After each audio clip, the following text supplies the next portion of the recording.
Welcome to ListWorthy Movie Explanations. In this episode, I'll be talking about the day the Earth stood still. In 1928, a guy climbing a snowy mountain at night discovers a glowing sphere.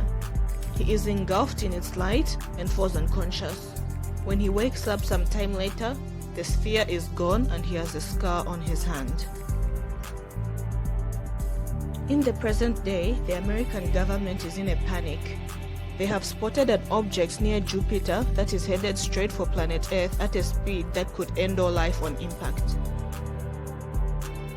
We are then introduced to a scientist named Helen, who is a widow and is now the sole caregiver of her late husband's son, played here by a young Jaden Smith. One night, when she is preparing dinner for her stepson, government people come knocking down her door and demand that she comes with them. She is of course hesitant to simply follow these strangers. She is wondering if she is under arrest, has she done something wrong, or if the government is just straight up kidnapping her. Anyway, the Secret Service government people don't give her much of a choice in the matter, so they take her and have her son placed in the care of a neighbor for the night. She is taken to an aircraft filled with other scientists, and they too don't seem to know what the hell is going on or why they are being taken. They get to a secret military base, and there they are briefed about the object coming their way, and they are told to develop a survival plan. However, just as the object from space is about to make impact, it slows down and lands gently in Central Park. It is revealed to be a giant spherical spaceship and is quickly surrounded by the military and the group of scientists Helen is in. An alien emerges and Helen, curiously but cautiously, reaches out to greet the alien, and it reaches for her too, but some trigger-happy soldier ends up shooting the alien. In the chaos that follows, a giant humanoid robot also steps out of the spaceship and disables everything in the vicinity by emitting a high-pitched noise.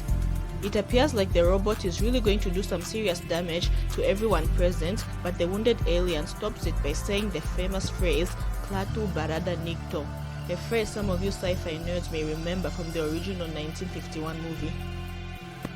The alien is taken to the secret military facility and treated for its gunshot wound.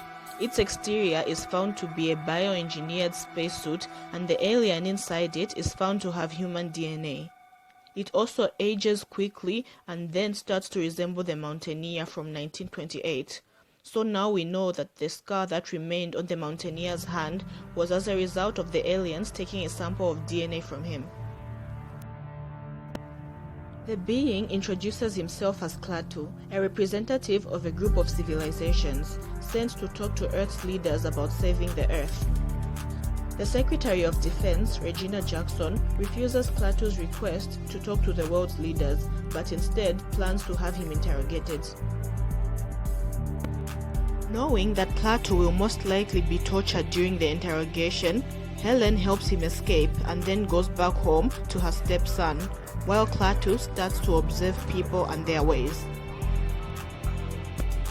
When his gunshot wound starts to bleed out, he calls Helen and they reconnect. He tells Helen and her son that he must finish his mission to save the Earth. Other small glowy space spheres start to appear all over the world, and it causes widespread panic.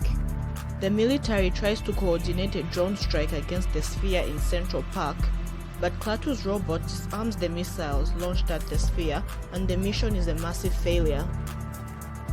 The military is all shocked and awed at everything that happens, even though when Klaatu was in their custody, he clearly told them that his robot would react defensively in the presence of violence.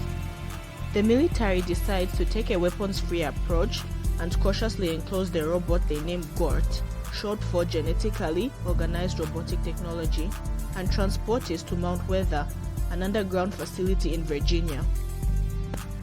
Helen drives Klaatu to a restaurant where he meets an alien named Mr. Wu, who has been living on Earth for 70 years. Mr. Wu gives Klaatu his report about humans. He tells Klaatu that humans are violent and destructive, which matches everything Klaatu has seen and experienced himself. When Klaatu asks Mr. Wu if humans can be reasoned with, Mr. Wu pretty much tells him that humans suck and are unwilling to change, and that they should just go ahead and kill them all so that they can stop destroying the Earth. Helen realizes that when Klaatu spoke of saving the Earth, he meant saving it from humans and their destructive nature. In a bid to get him to change his mind about destroying all humanity, Helen takes him to the home of a friend of hers, a Nobel Prize winner called Professor Bernhard. They discuss how Klaatu's race was able to make drastic changes to prevent their planet's demise. The professor pleads that humanity too needs a chance to understand that it must change. While the adults are talking, Helen's son, Jacob, calls the authorities to come and arrest Klaatu. The military ends up capturing Helen, while Klaatu and Jacob flee on foot. However, the Secretary of Defense finally gets some sense in her head, and she releases Helen, hoping that she will be able to change Klaatu's mind about humanity. At the Mount Weather facility, Gort turns into a swarm of insect-like nanomites that consume and destroy every man-made object in its path. The entire Mount Weather facility is soon devoured, and the nanomites emerge above ground to continue in their destruction. When Klaatu observes Helen's and Jacob's tearful reunion, his cumulative observations of humans convince him to stop the destruction of the swarm. Helen's friend Michael drives them to the Central Park sphere, but the swarm has reached massive proportions. Klaatu trudges through the swarm to the sphere, touching it moments before his own body is consumed. The sphere deactivates the swarm, saving humanity, but it comes at the expense of all electrical activity on Earth ceasing. The movie then ends with all the smaller spheres starting to leave Earth. This movie made a killing at the box office back when it was released in 2008.